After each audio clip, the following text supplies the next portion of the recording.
G'day and welcome to ReDriven. Now, look, we get it. You want to look all cool and classy and you want to experience all the lovely feels that come with driving a luxury car, but you're on the tightest of budgets. We totally understand. The good news is there's a bunch of luxurious rides out there that don't cost an arm and a leg, as long as you conveniently ignore some of the potential running and maintenance costs, but we'll get to those in a second. Anyway, look, let's get into it. And first up, it's the BMW 7 Series, but a very specific generation. Well, yes, here in Australia, you can pick up the likes of an E66 745 Li or an E65 735i for well under $20,000. But we'd be avoiding these thanks to a near terrifying list of potential and expensive common problems. So instead, we go back in time a little bit further and check out the 1994 to 2001 E38 range, and specifically those packing the 4-litre M60 V8 engine. The 4.4-litre M62 powered examples, look, they shouldn't be completely ignored, although they do have some extra worry areas such as the Vanos system complications and some troublesome plastic timing chain tensioners, but the smaller capacity M60 is now regarded as one of BMW's stalwart engines, and short of some age-related issues, well-maintained and regularly serviced examples should offer very good reliability. Obviously, like any car of this age, it is critical to check any components made of plastic or rubber, and remember, we're talking about a 20-year-old car here, so it will require very regular attention. But aside from that, what a car. Older BMWs offer such a signature aesthetic, and the E38 BMW 7 Series, to many, represent the apex of BMW's luxury design. Plus, this series of 7, from 1998 at least, was the first car to provide side curtain airbags as standard. It was also the first 7 Series with traction control and the first European car of any kind with satellite navigation. Although that sat-nav these days is a complete joke, so you're going to need to update that if you do buy one. Plus, depending on the trim, the E38 offered things like heated rear seats, 14-way power adjustable front seats, parking sensors, and premium audio systems. However, and beyond the now aging tech and features that may need some TLC, the interior still feels premium even by modern standards. Plus, the performance and handling are still excellent, and it rides comfortably too. Plus, in optional wheelbase, or IL form, the rear passenger space is immense. Pricing-wise and adjusted for inflation, these retailed for between $320,000 to $380,000 when new here in Australia. These days, you're going to be looking at between $8,000 to $15,000. So that's just a little saving of $365,000, although you will want a few grand set aside for when the gremlins start popping up, which they will. Next up, it's a car that, according to its reputation, seems to avoid gremlins at all costs. It's the Lexus LS430. As we're talking about bargain luxury cars here, the particular generation of LS that offers the most style for the minimum spend is the third generation 2001 to 2006 XF30. Yes, the earlier and previous generations are also more than worth a mention. However, as they are getting older, good ones are becoming a challenge to find. But back to the third gen cars. Targeting the well-established luxury limo industry standards, namely the Mercedes-Benz S-Class and the BMW 7 Series, and adopted by those who are happy to forego prestige European brands, the LS430 arguably offered a car that was technically superior in many ways to their European counterparts of the same generation. And thanks to Lexus proving themselves year after year as offering arguably class-leading levels of reliability, a used LS430 is a better chance than most to be a sound purchase that won't explode expensively in the driveway the week after you buy it. And to actually get behind the wheel on a full-time basis, you'll currently be looking at anywhere from $9,000 to $28,000 here in Australia, although we'd be steering you towards the 2004 and onwards facelift examples, as these cars feature the upgraded and smoother 6-speed automatic, replacing the older examples 5-speed transmission. Yes, many examples will be pushing some very high mileage these days, but that silky smooth V8 with even minimal maintenance will easily see north of 400,000 kilometres. Inside, everything was designed and engineered to top the Germans' best, and again, with even some levels of care and attention, which the majority do receive thanks to mature and loyal owners, buttons and switches, the leather, the electrics, and everything you touch, feel and use should still be up to scratch. Now, you can't really create a list of luxury cars without mentioning our next option because it basically is the industry standard. It's the Mercedes-Benz S-Class, but not one you're expecting. See, while yes, you can get your hands on a 4th generation W220 S350 for as little as $4,000, or a 5th generation W221 S350 from around about $15,000, it's very important to remember the world's most expensive car is a cheap Mercedes-Benz. Yes, when new, these tech-loaded pieces of class-leading engineering were incredible machines. But these days, with so many examples used as hire cars or just simply neglected by owners, combined with the sheer complexity of technology and features, this can all equate to horrific repair costs when things go wrong. Even in terms of the 6th generation W222 models, which may seem like bargains, things can also go pretty horribly wrong. To see what I mean, check out our full review video of one just up here and down there. So instead, forget the aging electronics and go with something that relies on hardware over software, and check out the 2nd generation W126.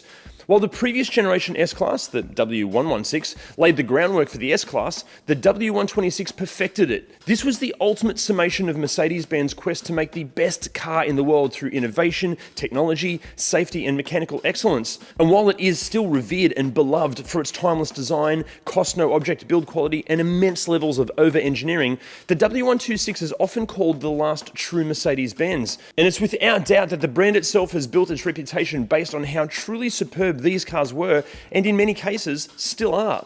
These days, and thanks to dedicated owners and a loyal fan base combined with the car's immense levels of longevity, many W126s are still running strong. However, we are talking about a car that is pushing, and in some cases has passed, 40 years of age. So many rubber suspension, engine and body parts may be well past their expiration dates, and rust is also a major point for concern. Not to mention sagging and worn leather seats and headliners, cracked or broken wood trims and dashboards, and levels of tech and safety that make even a 1990s Hyundai seem luxurious. But with pricing starting from as little as $3,500 and topping out in the mid-30s, we argue that a respectfully and well-restored W126 will offer a more unique and arguably special driving and ownership experience than an S-Class from a more recent generation asking similar money. Plus, look, let's be honest here, these older W126 Mercs are just way cooler than the 4th, 5th and 6th generation S-Class. Now, speaking of dodgy 1990s Hyundais, this next car was instrumental in turning Hyundai's image and reputation around.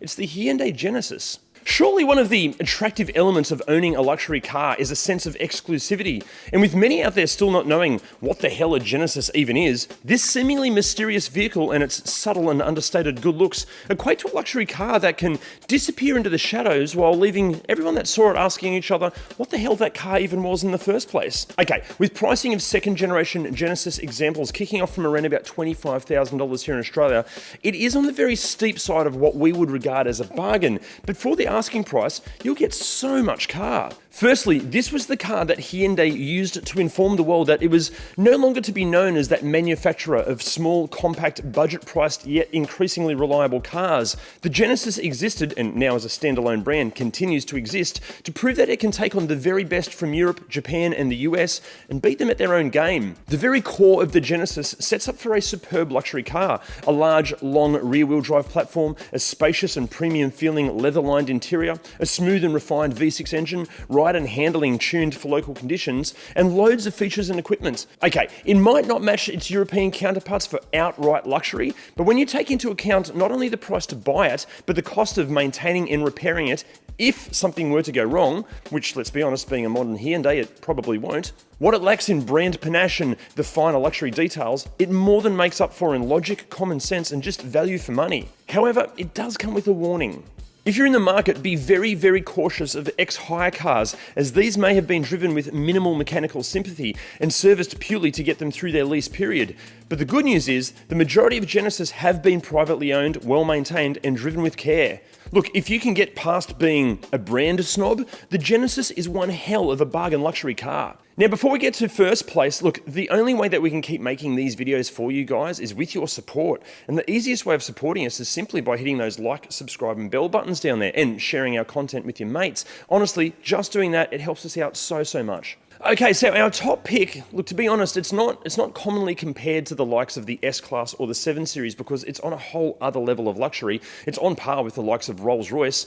It's the Toyota Century. While once an exclusive form of transport for Japanese heads of industry and political heavyweights, not to mention the occasional Yakuza boss, the The Century has finally begun to be exported internationally, filling the gap that existed for those wanting an incredibly unique, retro-inspired and understated motoring statement of success. Unlike many of the overt, look at me, I've got loads of money aesthetics that have become commonplace in prestige and expensive motor vehicles, the Century exudes class while flying under the radar because, let's face it, very few people even know what the hell it is. Considered by many to not only be the pinnacle of Toyota's car manufacturing capabilities, but what may very well be the pinnacle of car manufacturing across the board, the Century is surely the epitome of what a luxury car should be. And the fact that you can land one of these second-generation V12 powered land yachts in your garage for $20,000 to $40,000 cements it as a true luxury car bargain. But what do you get for your 20 to 40 grand?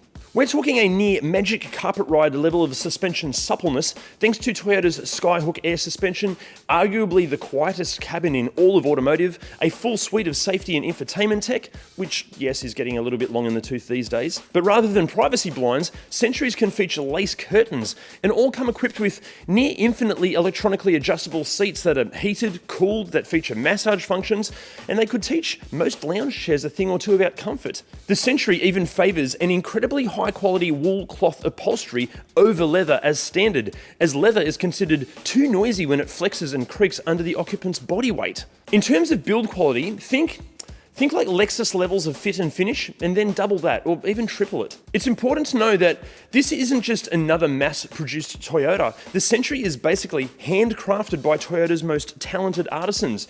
Honestly, the levels of engineering quality and manufacturing accuracy, short of the likes of multi-million-dollar Paganis and Bugattis, are quite possibly the best that money can buy. Basically, this is Japan's Rolls-Royce, only more unique, far more affordable to both buy and maintain, and honestly, has possibly even better build quality. Anyway, look, let's get into it. What's in my mouth?